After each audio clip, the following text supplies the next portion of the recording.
Oh, play me some mountain music. Do you know this one? Of course I know this one. Like Grandma and Grandpa used to play. Andre. Never heard of it. What's he going to do next? Then I'll float on down the river. To where? To that Cajun hideaway. Hey. Hey. I can't hit the high note. Hey, welcome back to Pints and Perspectives, where I sing country music at the beginning for absolutely no reason. That's Cullen. I'm Adam, and we are joined once again by a third guest, or third host on the podcast, a guest, and his name is the one and only Andre Franklin. Andre Franklin. How's it going? Welcome, Andre. Yes. We will get to know Andre a little bit, but why don't you go ahead and introduce yourself? How do you know us, Andre? So, I know Cullen and Adam. He's like, I don't know y'all.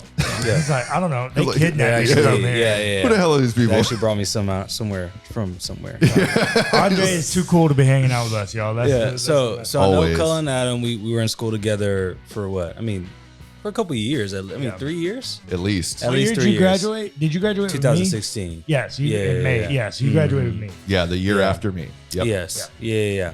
And so, I think I came in as green as possible Yeah, to amen. HBU. And Cullen and I were We talking about all- this. yeah. Cullen and I were talking about this. I took a David Capes class.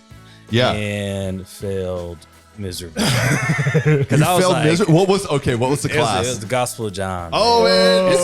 And so for me at that point, I was just using Bible study tools online. Okay. Yeah, For yeah, 2 yeah. years, Right. only been a Christian for a couple years. Yeah. And so I had like my John Piper, Yeah. Desiring God, and a couple others, Right. just like thinking that these are the Holy Grails. And I get to David Oh, Case's class, and man. I'm like, what is this language? Like we're reading Greek. You mean there's other books? Yeah. Man, It you is- better know the Yeah. 9 signs and them Oh, 7 I am man. statements. Oh, my God. And the tests just were miserable, and I just was like, yeah, this is tough, man. I didn't know we were going to read a different language. I think this is going to be a different experience. Yeah. And Hey, luckily I man. got a hold of it. Shout. Yeah. You've had a Capes class? Yeah. Oh, yeah. This is a great question. Who's the hardest professor at HBU or HCU now? Oh, that's easy. That hands down. I think I know. Yeah. I mean, this might be slightly racist, but the Nigerian Santa Claus. Yeah, the Apostle of Joy. The Apostle of Joy. Yeah. The one and Felici only. Soccer. I don't know, man. I think Felici was probably one of my easier Man, professors. that dude made me memorize the entire family Testament. tree of all Yeah, the yeah. kings Sure. from like prophets region which or like something. for me was like, which for me was fine. It just was like, I mean, there was no, I enjoyed his classes. Man, I made a 96 on that, and he told me that was the highest score he'd ever given on that test, and I felt so validated, and I was like, still didn't get 4 points. Felici, man, I think he taught me a lot about writing. That like, That's the thing. That's what was Yeah. so hard. He was so on top of the grammar and Yes. the structure and all that syntax. I learned the word syntax from an Old Testament professor. Exactly. Yeah. Well, I think the thing that makes Dr. Sagwe so interesting is, like his undergrad is like chemistry and math. He's like a double major in like chemistry and math or something. sure. And I can see that.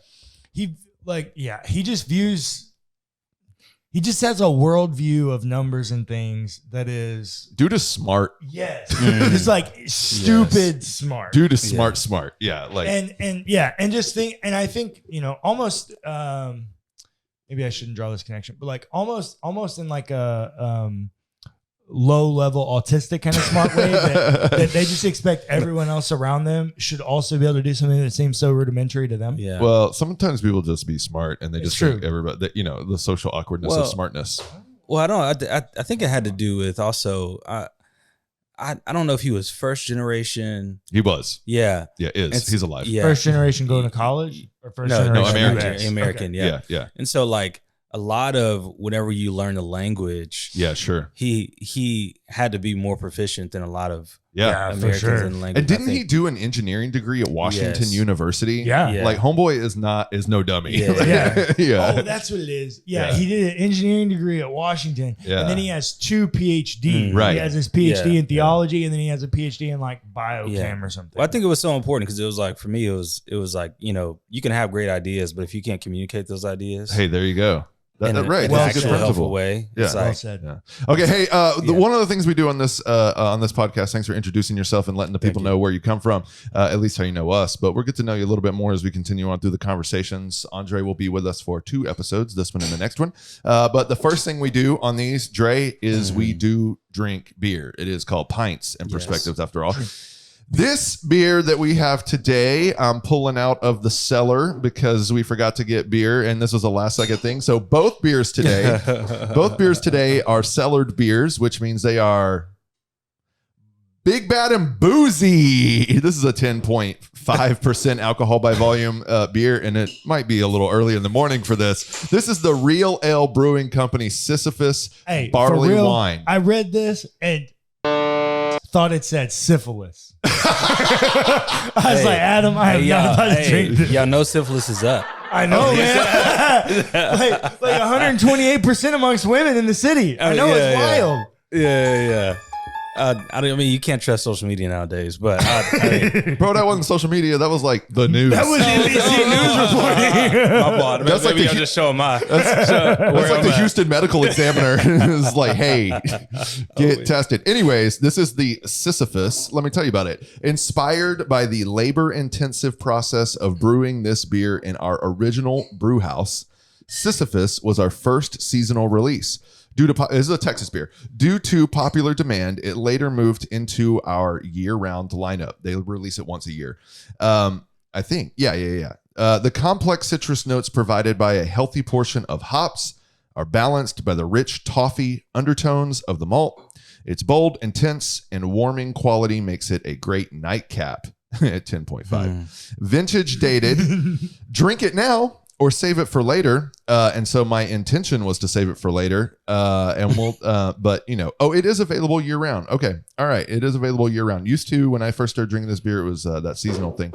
You can get it in the Bomber, which is what we're going to be sharing today, or you can find it on draft in a few good spots. Dre? Yes.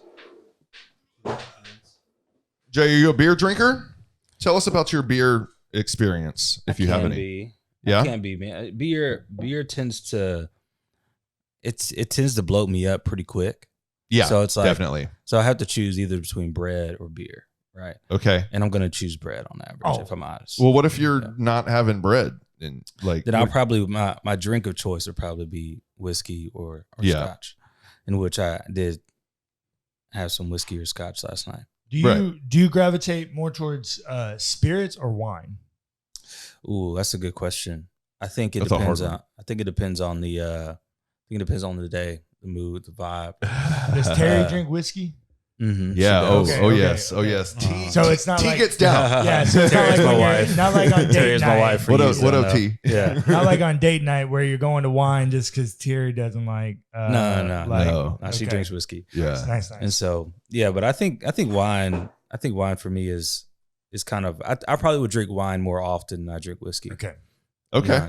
Yeah. If that makes sense. I think that's pretty true of me too. So Sisyphus, anybody know who Sisyphus is? What this beer is named after? OpenAI does. Don't you dare ChatGPT. Sisyphus is the medieval astronomer, Nope. correct? Greek mythology. Damn.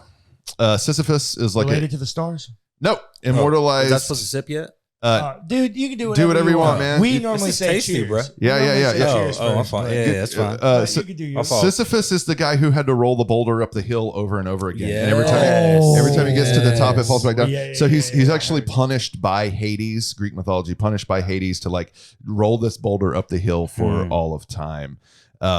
Because Sisyphus cheated death twice. Wow. So Hades punished him for cheating him out of his soul. Anyways, I don't know. Cheat death. Well, do you know cheated? Man, I can't remember all my Greek mythology. Okay, I'm sorry. Our shit's not that good. I think he's like wasn't he like a hero, a demigod? I don't know. Working in the hill country from a foundation of time-honored brewing tradition, Real Ale believes minimal processing produces maximum flavor. Real Ale Brewing Company, Blanco, Texas. Blanco. Bottled on February 20th. It's been in the fridge for a little while.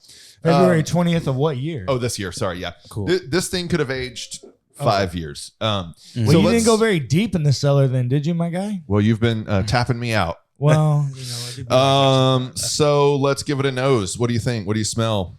well, Andre already told us it's delicious. Well, what do you give me a nose? What do you smell?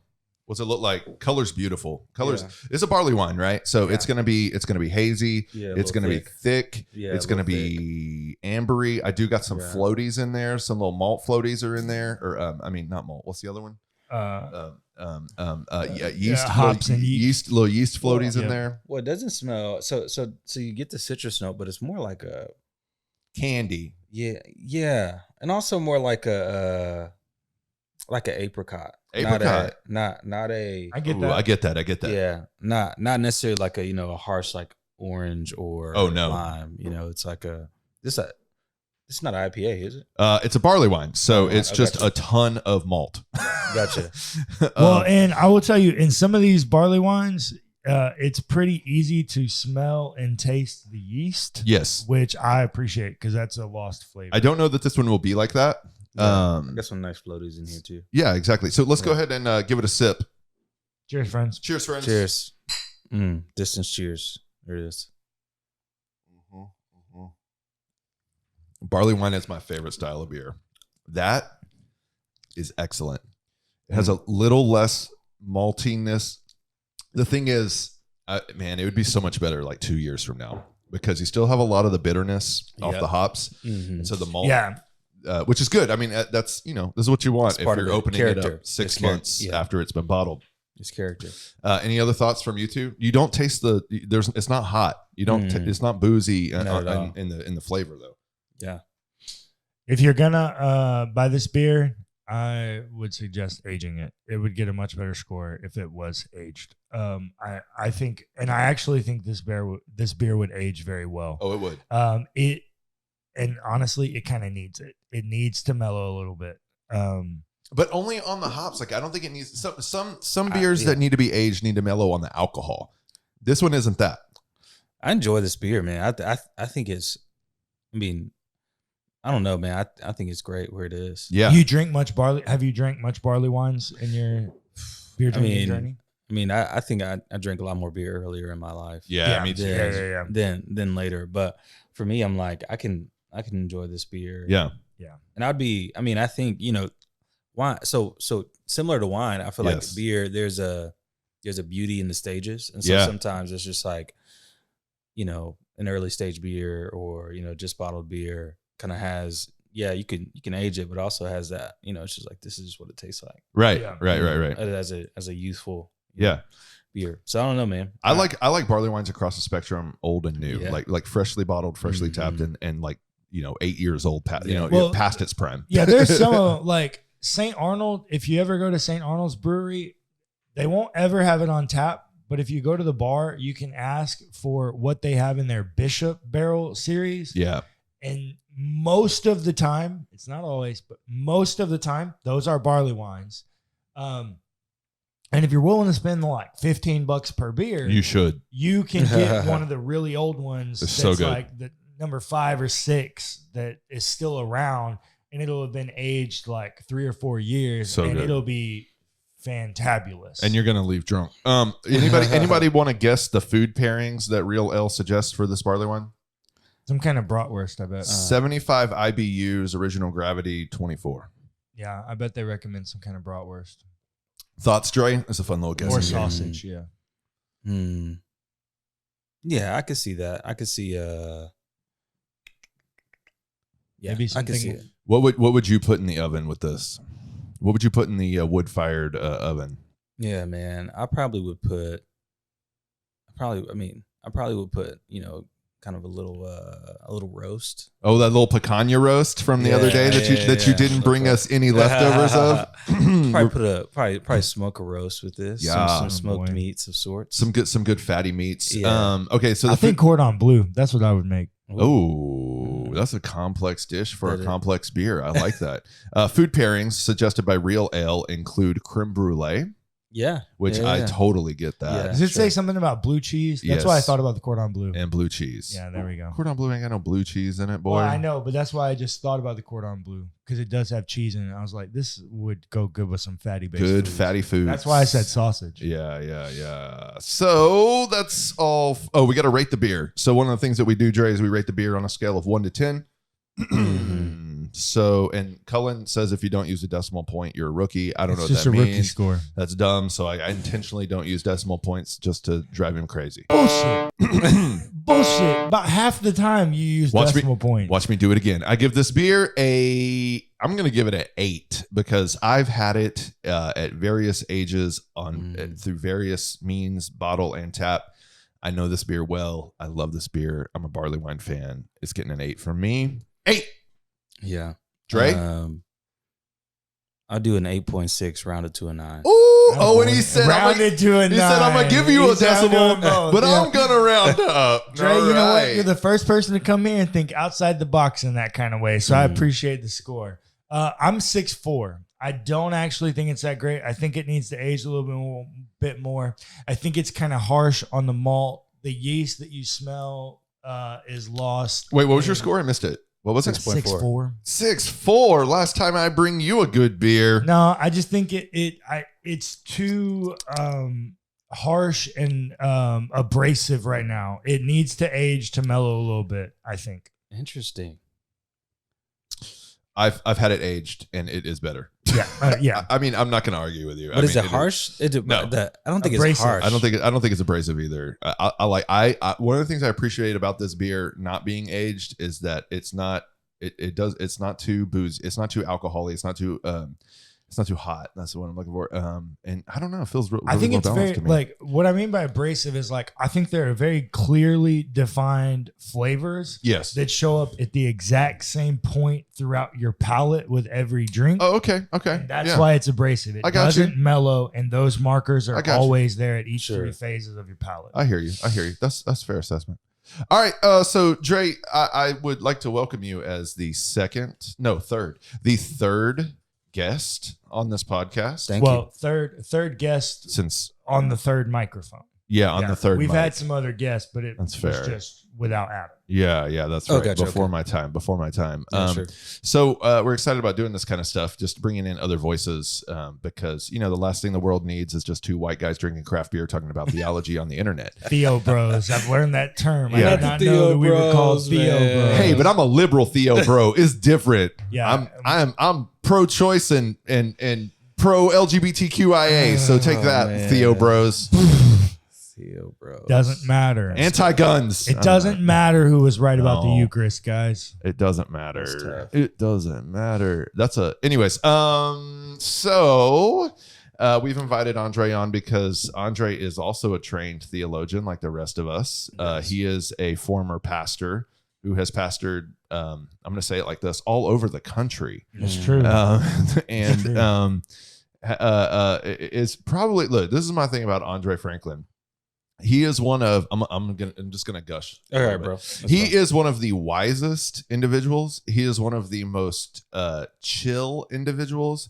He's one of the most down to earth individuals and one of the most well-rounded worldview having individuals that I have ever met. He is a wordsmith, and he is if there's not very many people in this city that I roll around with that know more people than I do. Andre knows everyone. And when Andre and I go out, one of us is going to see somebody we know. And most of the time it's going to be Andre because he is one of the most connected people I know. Yeah. So It also helps that he's one of our best friends. yes, we, the first time I remember meeting Andre, we were sitting right next to each other in a Ben Blackwell class. We sat right next to each other and I was like, hey, I'm Adam. He was like, hey, I'm Andre. I was like, cool. And he's like, I don't remember what our first conversation was, but the one thing I remember was you're like, yeah, I've only been a Christian for like 2 weeks or like something like that. Yeah. It was, I remember my first conversation with Andre was like, oh, hey, bro, where you go to church? and that button was up. That top button was all the way buttoned. And I was like, I think I know this answer. And he's like, oh, ecclesia, bro. I was like, I fucking knew it. That's a top button. Give it all. I know people that when you roll up, they be coming from a coffee shop or something, they be having a meeting. They roll up in ecclesia's parking lot and be like, oh, shit. The top button. Oh, man, that's funny. Top button, no tie, bro. That is hilarious.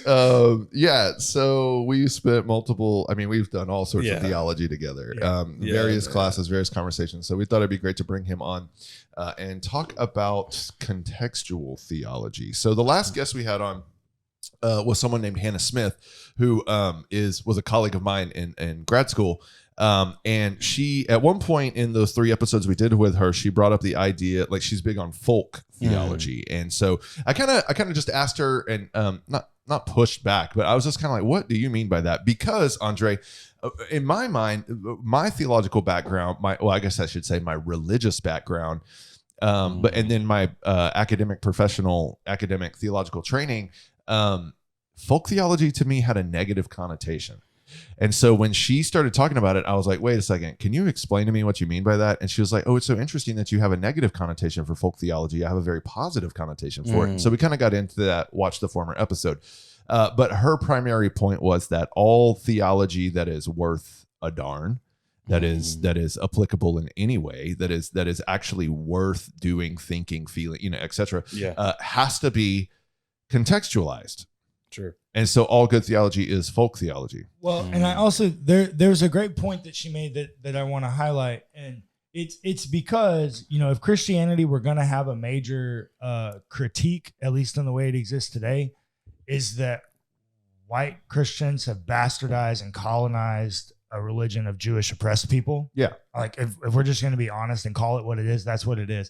And so what she said was any spirituality that's not folk spirituality is appropriated. Is appropriation. Spirituality, which I thought was really, really brilliant. I thought that was a great way to communicate that, because it is, we have colonized and bastardized a religion and then appropriated it to our own settings. And so when she was speaking, I was like, wait, my theology is folk.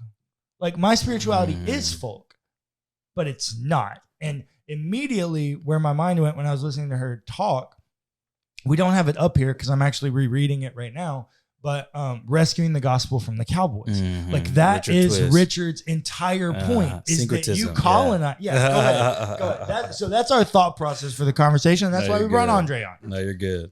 No, I think because syncretism was the word you don't use at HBU. It was that was just a doctrine of demons. It was the doctrine of demons. Yeah.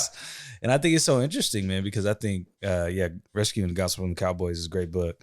Pub that for a little bit, but I think there's so many other ideas. I think Willie Jennings' After Whiteness. I think the Christian Imagination. You have that right there. Yeah, that's I think there's so many books that really get into the idea of very localized theology. Yeah, and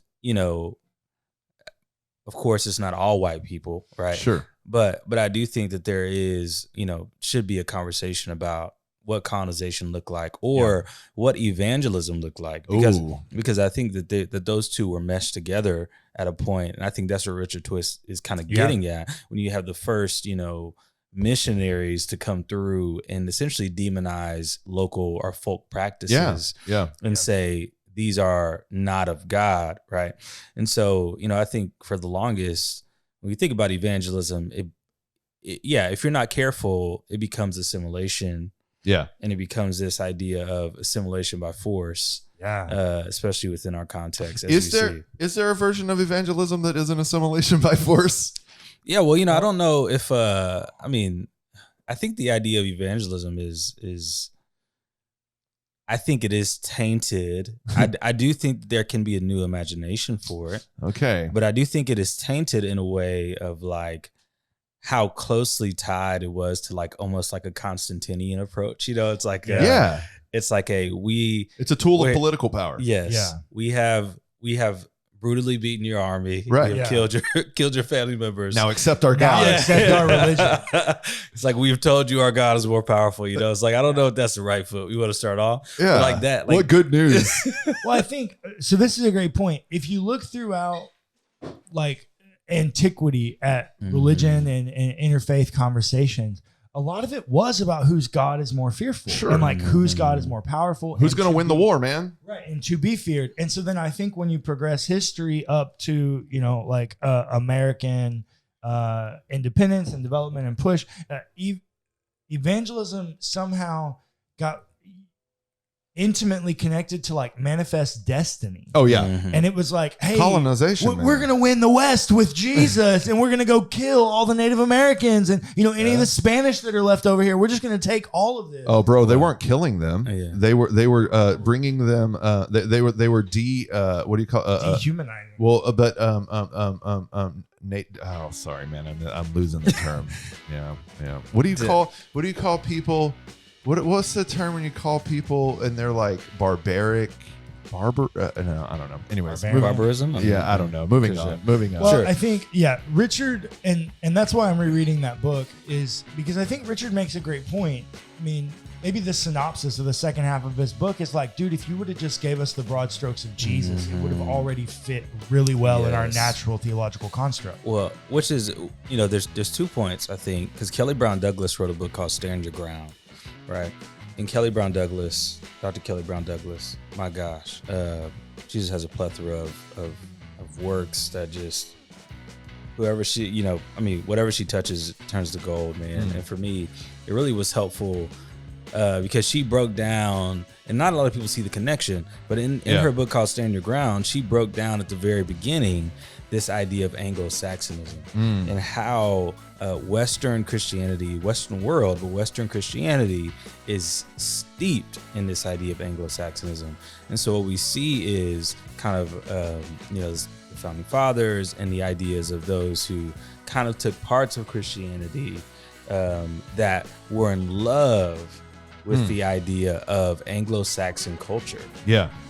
And so what happened was you begin to see that, and I mean, we had this conversation, who's the new Israel? We had a lot, you had a lot of those conversations, and, which is like such an American conversation. Absolutely. It's like, 100%. Yeah. Like, but anyways, I think. Of course we want to take something that's clearly not ours. It's like, bro, it's like, I don't know why this is a question, but like the idea stemmed from manifest destiny. Okay. And so a lot of what we know of, like Jonathan Edwards or even a John Calvin, with this idea of manifest destiny, God has given us this land for, whatever purposes, right? Yeah.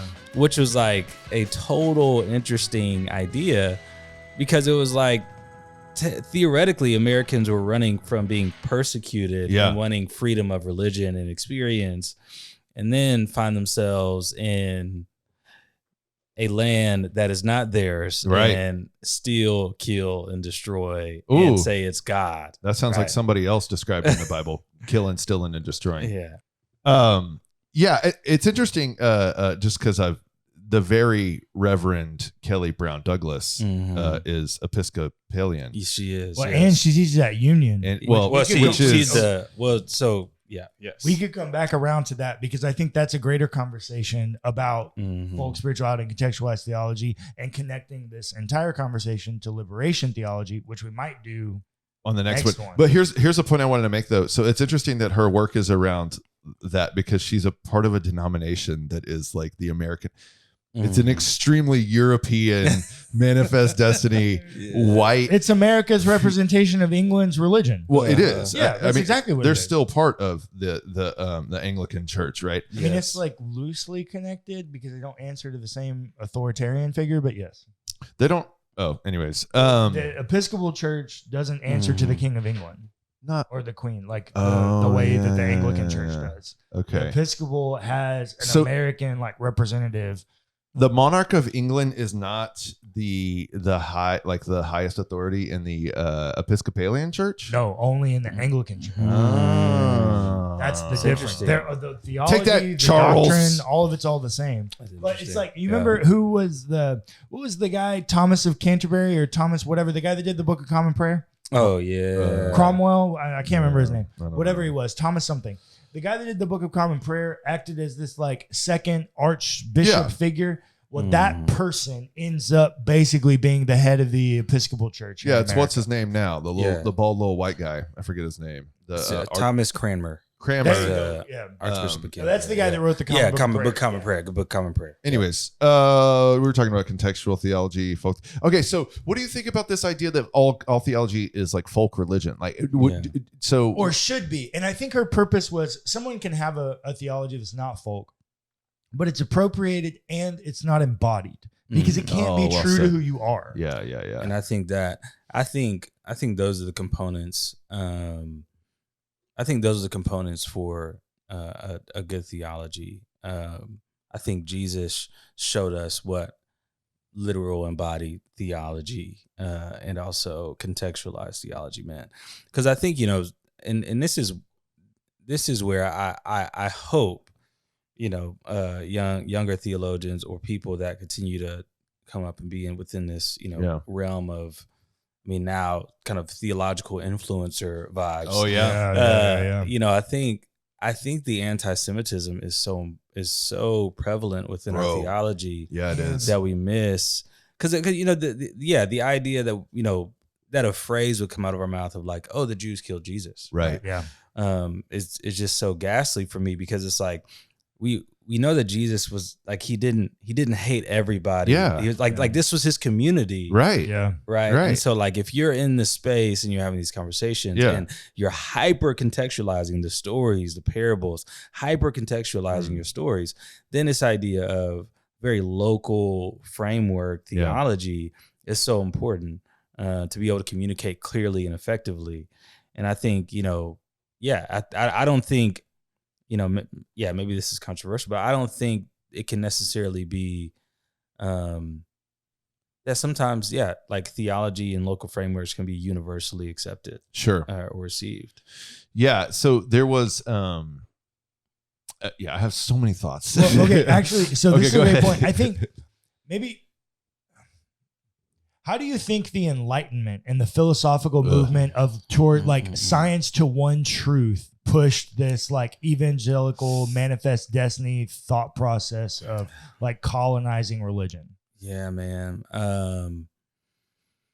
There's so many people, I would say more qualified than me to speak on this, but I think there's so many, you got historians, you have, theologians, you have a lot of layers and narratives and stories we live into as humans.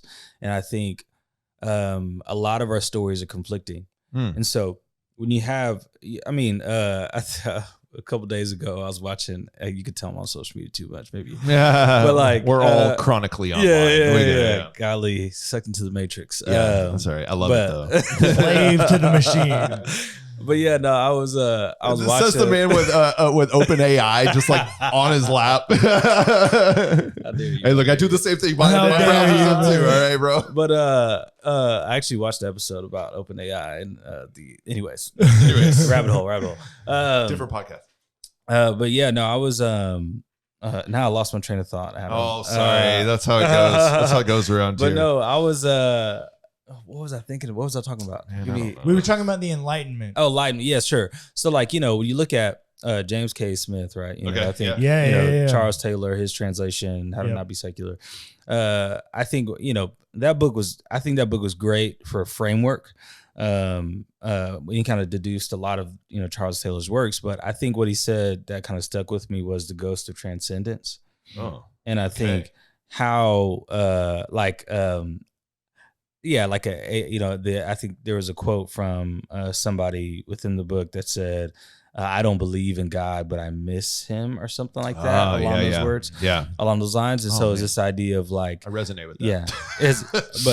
And it was like this interesting idea of distance, that God was around. The Spirit was around, but there was a distance. Interesting. And I think so much of our theology is this distanced and lack of embodiment and lack of, I would even say, confidence that we can embody what we believe.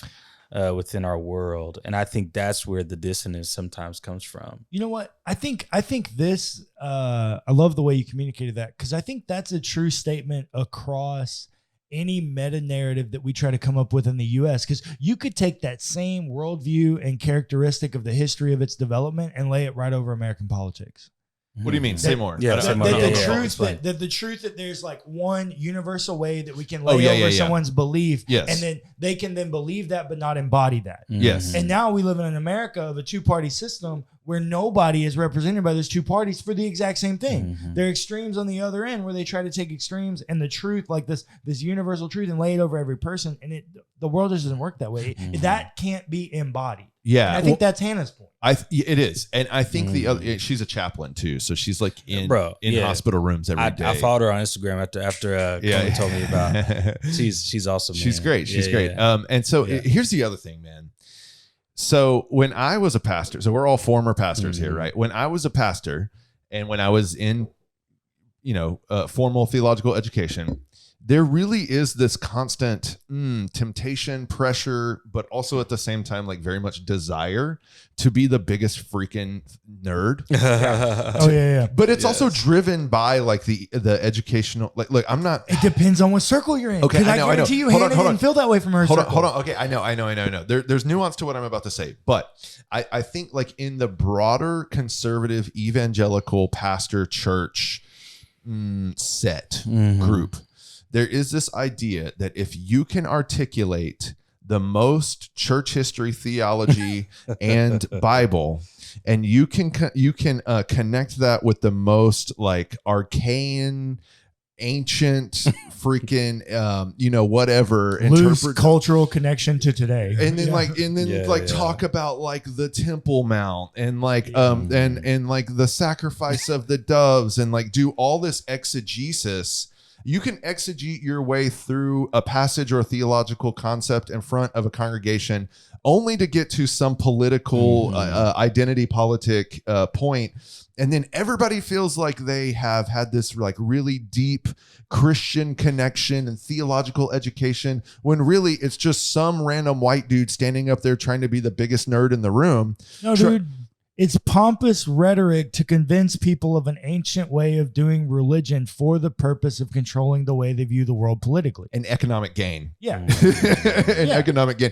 And so, but that's the same thing, because a lack of emphasis on contextualization and this, Hannah's folk religion, a lack of emphasis on contextualization will always lead to this like lofty intellectual other place of like, let's explore. It's Gnosticism. But it's not. It's like a higher knowledge gets you the ticket in kind of thing. Yeah, secret knowledge gets you in. And here's how I know that America never contextualized the ancient religion that they bastardized and appropriated. Because if you would have looked at that context, caring for the person hurting next to you was the most important thing. And nobody talks about that. Isn't that like the story of the Old Testament too? Like, isn't it the fact that like God's people just like never understand how to take care of their neighbor or the foreigner? The stranger, my God, the stranger. To anyone that is watching this that has ever voted for Greg Abbott, I'm sorry. Can we please have a conversation about how you connect that is a Christian vote when he's telling DPS officers to kick adolescent children back in the river where they're going to drown and get cut up by barrels of razor wire? Dude. Republicans are not pro-life. I do not understand this. That's bastardized and colonized religion. Pregnant women miscarrying in razor wire as Texas nasty river water miscarrying in razor wire as Texas law enforcement officials with all the tools that they need to help that individual look on and just can't do anything because Greg Abbott, his personal police force was instructed not to help. Tell us what to do, Dre. Tell us how to cope. Tell us how to cope with this this version of Christianity that has a stranglehold on our culture. Terry and I, we were talking about this a couple of days ago. We were talking about the idea of, I think Obama said something just maybe 3 or 4 years ago, but he was like, essentially he was saying, we have to stop convincing people who already believe like us. Like a lot of what we do is an echo chamber. In the church, we feel this 100%. Right? For sure. And so for instance, right? Like one of the churches I was a pastor of, it just was like everything was cool inside the church, but like outside the church, nobody cared. Yeah. But inside the church, everybody's like, nah, everybody loves us. Yeah. You know? Yeah. And I think so much of how we navigate our world, man, is like, how do we, what is the ethic we live by? Mm-hmm. And I think being angry is okay. Like, I think those things are okay. But it's like, how do we navigate and move forward? And so is it like, and I think that's one of the things that fundamentalists and also liberals struggle with Jesus. Like, I think that's a tough one. Yeah. Where it's like he wasn't middle ground, but he found a way to navigate and converse with all people. Right. Yeah, sure. And I think there's this weird tension with Jesus in doing that. And so it's like, how do we live a life in a world where like they're just people live in different stories. Yeah. Stories Well, for their life. okay. So I think this is my point. It takes a lot of humility, though, to get to that point, Dre, to understand that other people live in different that's stories. the point. Sorry. Okay. So actually, I'm about to give a reference, and I think this will be a great exercise because we were all in the room the first time we heard this. Oh. You took preaching with us, right? Oh, yeah. Okay. Yeah. Who was in the Josh group was there of too. four that we were He preaching on the was. same day, and we all had like purple socks, or we made a bet. Alex Solario. No, I had purple socks. And You I had purple socks, had- and we made a bet that we could all include purple royalty in our sermons or No, something. no. wait, The bet wait. was the three people, myself included, 4 people. But the 4 people preaching that day had to work in my purple socks into each sermon. Oh, that's right. And I was preaching that day too. it was I me, did it. you, Yeah. Alex Solario, and I don't think it was No, Andre. it wasn't me. There was Tyler Ballard. Tyler Ballard was here. Okay. Yeah. So, anyways, we're in this class, and Adam, I don't remember how he got stuck with it, but he ends up preaching the text. How do you remember this, man? He ends up preaching the text, render unto Caesar what is Caesar, and Yeah. unto God's what is God. Yeah, And I yeah. remember Adam had this great line in there, and I've since stolen the line. I don't even remember what I said. What in the scene is God's? What in the scene No. bears the image of God? The image. If the coin The bears image. the image of Caesar, What bears the image of God? bears the image of God? The Ooh. people. Give The people are the only thing that bear the image of God. to God what is God's. Give to Caesar what is Caesar's. Anybody ever heard that sermon preached that way? I mean, I had never before that moment. I've preached it that way several times. And you know I'm what? certain I can guarantee you that if you have, it wasn't replicated in the rest of the theological overview of the church. Because if people really care about the human, they'll quit treating the humans the way they treat them. look at you contextualizing. That's contextualized, right? Yeah. So I took a class with one of the most influential mentors in my theological journey is a man named Dr. Mike Stroop. And he was the first person who What up, Mike? he really helped me understand. So he was like a career missionary, and he essentially he resigned, but he got fired over the whole like controversial takeover at the International Mission Board of the Southern Baptists back in the 90s. Yeah. So he wouldn't sign their freaking ridiculous document, so he lost his job. And so then he has spent the rest of his career, the past almost 30 years, training theological students in how to not be assholes in other parts of the world, and to like accept other human beings. And he's the one who really challenged me. He was like, look, your version of Christianity is not the world's version of Christianity. And he would tell these stories because he's been all over the world doing all sorts of incredible things. He was actually on a chopper with Colin Powell landing in Iraq to rebuild. Anyways, and like I will never forget when he told the story of these groups of Hindus in India that he has a personal relationship with. That Hinduism is like a polytheistic religion. You don't worship Hindu. That's not the thing. Like Right. you there's like a You pantheon. worship gods. Well, yeah, Yes. or a lot of people have a god. They have a deity within the pantheon that they Okay. primarily relate with or worship or pray to or whatever. And so there's like tons of Hindus who have selected the deity of the Jesus of the Bible, but they don't call themselves Christians. But they definitely worship the Jesus of the New Testament. Yeah. But they use different language. They use different context. They use different iconography. They use different, literally everything. But when you ask them who their Lord and Savior is, It's Jesus. they say Jesus. Yeah. Now they also think that like there's a pantheon of many other gods. They're definitely polytheistic, but they have this, and so they refer to themselves as not Christians, but as devotees of Jesus. They made their own category. Well, it's just the language that's the language that they use in their context. This is plural. And so now, so Mike Stroop does not refer to himself as a Christian or a follower of Jesus or a warrior for Christ. He refers to himself only as a devotee of Jesus of Nazareth. And I'm like, yes.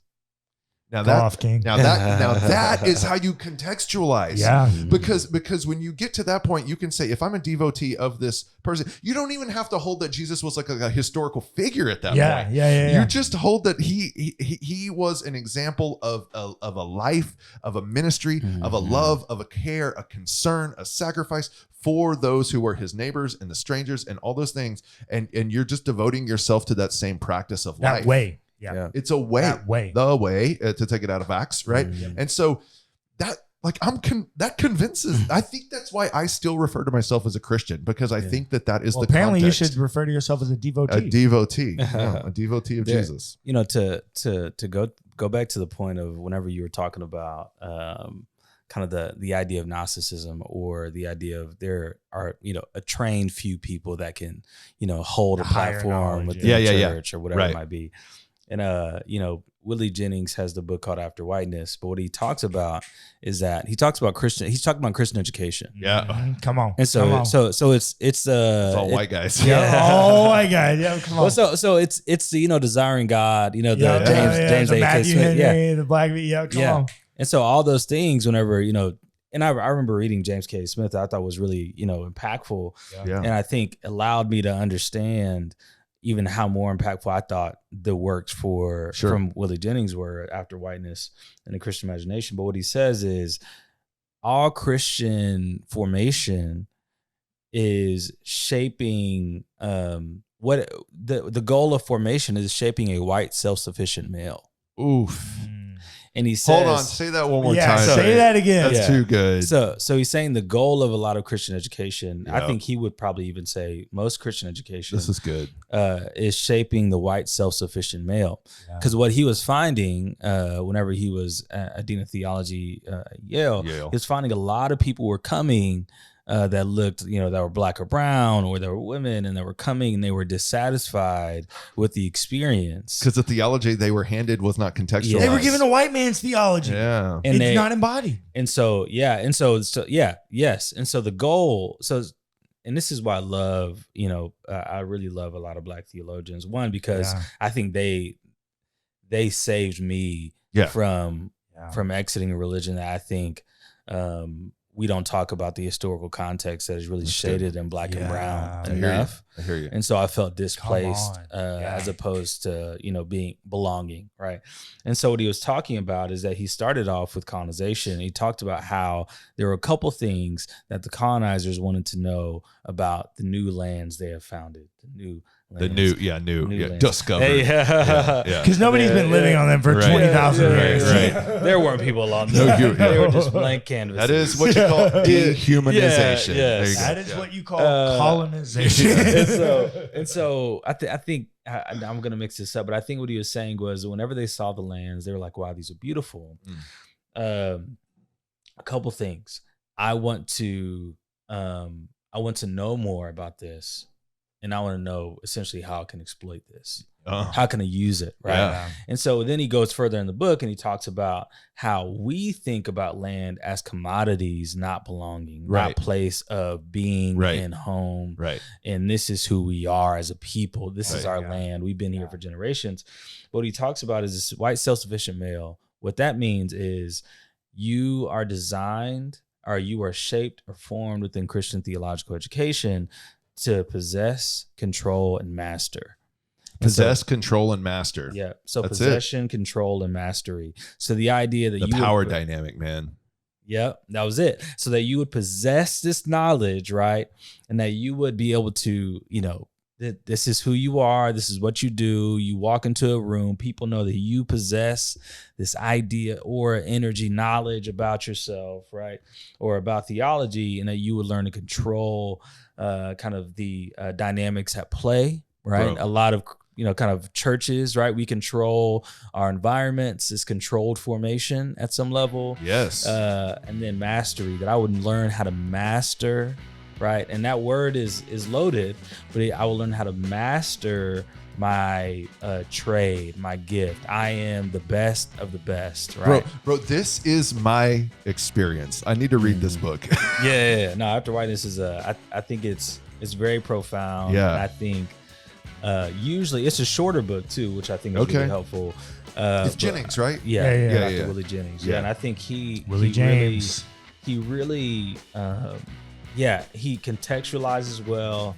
He gives you a lot of language to use. He gives you a framework that I think is really, for me, I love James K. Smith, but I think Dr. Willie Jennings really shaped it really well in a way of, it was more fluid. It was more human. It was more applicable. And I think I would even say, at some level, helpful for people who are entering from different sections along the path. Sure. Different traditions.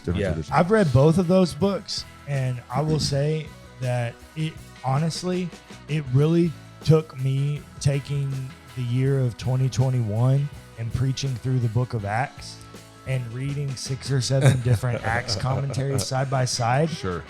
To really understand that Willie James Jennings is on his shit.